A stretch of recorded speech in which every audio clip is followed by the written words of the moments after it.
Hi hello my dear students, എല്ലാവരെയും social science tutor ചാനലിലേക്ക് ഏറ്റവും സ്നേഹത്തോടെ സ്വാഗതം ചെയ്യുന്നു.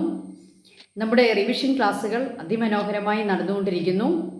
ഇന്ന് നമ്മുടെ revision consumer rights and protection, നമ്മുടെ ഫോർത്ത് ചാപ്റ്റർ അല്ലേ, ഫോർത്ത് ചാപ്റ്ററിലെ ലാസ്റ്റ് ഭാഗമാണ്. അതിൽ നിന്നും ഫസ്റ്റ് ടൈം എക്സാമിന് വരാൻ ഏറ്റവും സാധ്യതയുള്ള 3 ക്വസ്റ്റ്യൻസ് നമുക്ക് പരിചയപ്പെടാം. ഒന്ന്, ഡിഫറെൻറ്റ് ടൈപ്സ് ഓഫ് ഫ്രോഡിനെ പറ്റി ഇവിടെ പറയുന്നുണ്ട്. ഒരു 5-6 ഫ്രോഡ് നമ്മൾ എന്ത് ചെയ്യണം, വാട്ട് വി ക്യാൻ ഡു എന്നുള്ള ആ ക്വസ്റ്റ്യനിൽ various types of frauds and the institutions we can approach for solving our problem. അതിൽ ഏറ്റവും പ്രധാനമായിട്ട് ഞാൻ 2 നിങ്ങളുടെ മുന്നിൽ സജസ്റ്റ് ചെയ്യുകയാണ്. ഒന്ന്, education fraud related to educational institutions.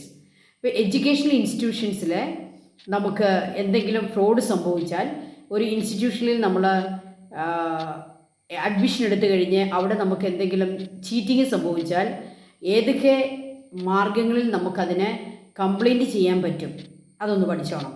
രണ്ടാമത്തെ, ഓൺലൈൻ ഫ്രോഡിനെ പറ്റി പറയുന്നുണ്ട്. അപ്പോൾ ഓൺലൈൻ ഫ്രോഡും അങ്ങനെ നമ്മൾ ചീറ്റ് ചെയ്യപ്പെട്ടാൽ നമുക്ക് കൺസ്യൂമർ പ്രൊട്ടക്ഷനുമായിട്ട് കണക്റ്റഡ് ആയിട്ട് ഏതൊക്കെ ഇൻസ്റ്റിറ്റ്യൂഷനെ നമുക്ക് അപ്രോച്ച് ചെയ്യാൻ പറ്റും എന്നുള്ളത് ഒന്ന് പഠിച്ചു വെക്കുക.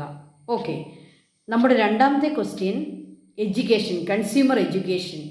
കൺസ്യൂമർ എഡ്യൂക്കേഷൻ്റെ ഒബ്ജക്റ്റീവ്സ് ഒന്ന് പഠിച്ചോണം. What are the objectives of consumer education? Objectives കറക്റ്റായിട്ട് നമ്മുടെ നോട്ടിൽ, ടീച്ചറിൻ്റെ വീഡിയോയിൽ, നമ്മുടെ ടെക്സ്റ്റിൽ എല്ലാം ഒബ്ജക്റ്റീവ്സ് 1 by 1 പോയിൻറ്റ്സ് കൊടുത്തിട്ടുണ്ട്. What are the objectives of consumer education? മൂന്നാമത്തെ question, what is sustainable consumption? Sustainable consumption. Okay, what a society can do for promoting sustainable consumption? നമ്മുടെ ചാപ്റ്ററിൻ്റെ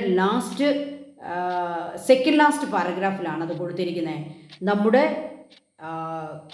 ടെക്സ്റ്റിലെ ഈ ചാപ്റ്ററിൻ്റെ എൻഡിങ്ങിൽ സെക്കൻഡ് ലാസ്റ്റായിട്ട് കൊടുത്തിരിക്കുന്ന ഒരു പ്രധാനപ്പെട്ട കാര്യമാണ് സസ്റ്റൈനബിൾ കൺസംഷൻ.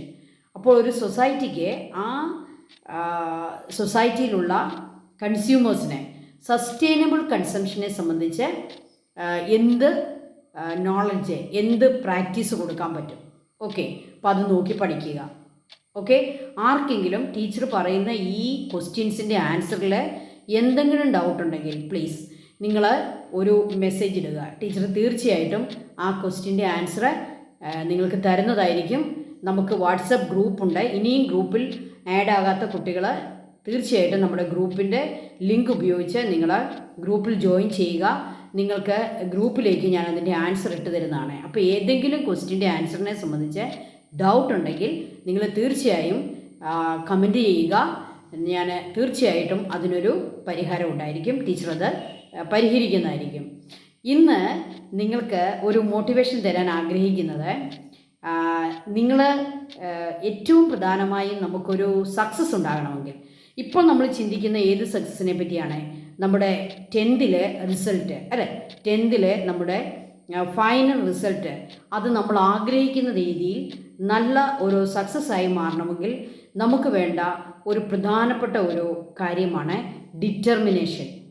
നമുക്കൊരു ഡിറ്റർമിനേഷൻ ഉണ്ടായിരിക്കണം. പലപ്പോഴും നമുക്ക് സക്സസ് ഉണ്ടാകാതെ പോകുന്നത്, അല്ലെങ്കിൽ നമ്മൾ ആഗ്രഹിക്കുന്ന രീതിയിൽ നമുക്ക് ഉയരാൻ സാധിക്കാത്തത്, സക്സസ് ഉണ്ടാക്കാൻ സാധിക്കാത്തത് നമ്മുടെ ഡിറ്റർമിനേഷൻ്റെ അപാകത കൊണ്ടാണ്. അപ്പോൾ എന്താണ് ഈ ഡിറ്റർമിനേഷൻ? ഒരു കാര്യം നേടിയെടുക്കണമെന്നുള്ള നമ്മുടെ ഉറച്ച തീരുമാനത്തെയാണ് ഡിറ്റർമിനേഷൻ എന്ന് പറയുക. അപ്പോൾ അത് ഓരോ വ്യക്തിയിലും ഈ ഡിറ്റർമിനേഷൻ നടത്തുന്നതിൻ്റെ ആ ഒരു ശക്തി, അതിൻ്റെ ഒരു സ്ട്രെങ്ത് ഡിഫറെൻ്റ് ആയിരിക്കും. ചിലർ ഡിറ്റർമിനേഷൻ എടുക്കും, പക്ഷേ അവർ പെട്ടെന്ന് തന്നെ അതിൽ നിന്നും മാറിപ്പോകും. എന്നാൽ മറ്റു ചിലരെ ഡിറ്റർമിനേഷനിൽ അവരത് കുറച്ചുകൂടി സ്ട്രോങ് ആയിട്ട് ഉറച്ചു നിൽക്കും. അപ്പോൾ അങ്ങനെയുള്ളവർക്കാണ് സക്സസ്സിലേക്ക് എത്താൻ സാധിക്കുക. നമുക്കറിയാം, നമ്മൾ സ്കൂൾ തുറക്കുന്ന ആദ്യമായി 10ാം ക്ലാസ്സിലേക്ക് നിങ്ങൾ വന്ന ദിവസം ഒന്ന് ഓർക്കുക. ആ ജൂണിലെ ആ ഫസ്റ്റ് നമ്മുടെ വർക്കിംഗ് ഡേ, അന്ന് നിങ്ങളെല്ലാവരും ഒരു തീരുമാനമെടുത്തു. എന്താണ്? അന്ന് നിങ്ങളുടെ ക്ലാസ് ടീച്ചർ നിങ്ങളോട് പറയും, നിങ്ങളെല്ലാവരും ഈ വർഷം നന്നായിട്ട് പഠിക്കണം, നിങ്ങൾക്ക് നല്ല റിസൾട്ട് കിട്ടണം എന്നൊക്കെ പറയുമ്പോൾ നിങ്ങൾ മനസ്സിലും ഒരു ഒരു കാര്യം ഡിസൈഡ് ചെയ്യും, എനിക്ക് ഇന്ന ഒരു റിസൾട്ട് ഉണ്ടാക്കണം. നിങ്ങളൊരു ഡിറ്റർമിനേഷൻ എടുക്കും. പക്ഷേ നിങ്ങൾ ഈ 2, 3, 4 മാസങ്ങൾ പിന്നിടുമ്പോൾ നിങ്ങളൊന്ന് ചിന്തിച്ച് നോക്കുകയും അന്ന് നിങ്ങളെടുത്ത ഡിറ്റർമിനേഷനിൽ നിങ്ങൾ എത്രമാത്രം ഉറച്ചു നിന്നു. നമുക്കറിയാം, നമ്മുടെ ഒരു തീരുമാനത്തെ മാറ്റിമറിക്കാൻ ധാരാളം കാരണങ്ങൾ നമുക്ക് പറയാം. ഒരു കാര്യം ചെയ്യാതിരിക്കാൻ നമുക്ക് അനേകം റീസൺസ് പറയാം. അതില്ലായിരുന്നു, ഇതില്ലായിരുന്നു, സമയമില്ലായിരുന്നു, അല്ലെങ്കിൽ മഴ പെയ്തു, എത്രയോ നിസ്സാരമായിട്ടുള്ള എത്രയോ നിസ്സാര കാരണങ്ങളുടെ പേരിലാണ് നമ്മൾ പലപ്പോഴും പല കാര്യങ്ങളും നമ്മൾ വേണ്ടെന്ന് വെക്കുന്നത്, പെൻഡിങ് നടത്തുന്നത്, അല്ലേ? പല റീസൺസ് നമുക്ക് ചെയ്യാതിരിക്കാൻ വരും. പക്ഷേ ഡിറ്റർമിനേഷൻ ഉള്ള ഒരാൾക്ക് എന്തൊക്കെ ചെയ്യാതിരിക്കാനുള്ള റീസൺസ് ഉണ്ടെങ്കിലും അവരവരുടെ പ്രവൃത്തി ചെയ്തിരിക്കും. അങ്ങനെ ചെയ്യാൻ നമ്മൾ പ്രാപ്തി നേടുമ്പോഴാണ് നമ്മുടെ ജീവിതത്തിൽ നമുക്ക് ഉയരങ്ങൾ കീഴടക്കാനായിട്ട് സാധിക്കുക. അപ്പോൾ അതുകൊണ്ട് നമുക്ക് ഒരു പ്രവൃത്തിയിൽ നിന്ന് നമ്മളെ വ്യതിചലിപ്പിക്കുന്ന അനേകം കാരണങ്ങൾ കാണും, അല്ലേ?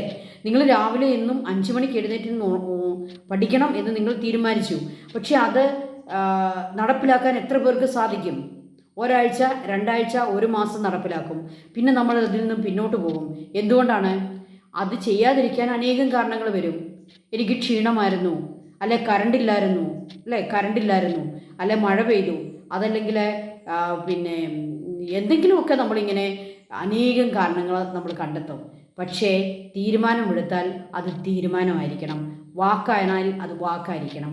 അപ്പോൾ അതുകൊണ്ട് ഉറച്ച ഡിറ്റർമിനേഷൻ എടുക്കാനുള്ള ഒരു മാനസിക നിലയിലേക്ക് നിങ്ങൾക്ക് ഉയരാനായിട്ട് സാധിക്കട്ടെ. അങ്ങനെ നിങ്ങളുടെ ജീവിതം ശോഭനമായി തീരട്ടെ. ഈ വർഷത്തെ SSLC പരീക്ഷ, ഈ ആദ്യത്തെ ഫസ്റ്റ് ടൈം പരീക്ഷ തന്നെ നിങ്ങൾക്ക് ഏറ്റവും ഫലപ്രദമായി മാറട്ടെ എന്ന് ഞാൻ ആശംസിക്കുന്നു, പ്രാർത്ഥിക്കുന്നു. May God bless you all. Thank you.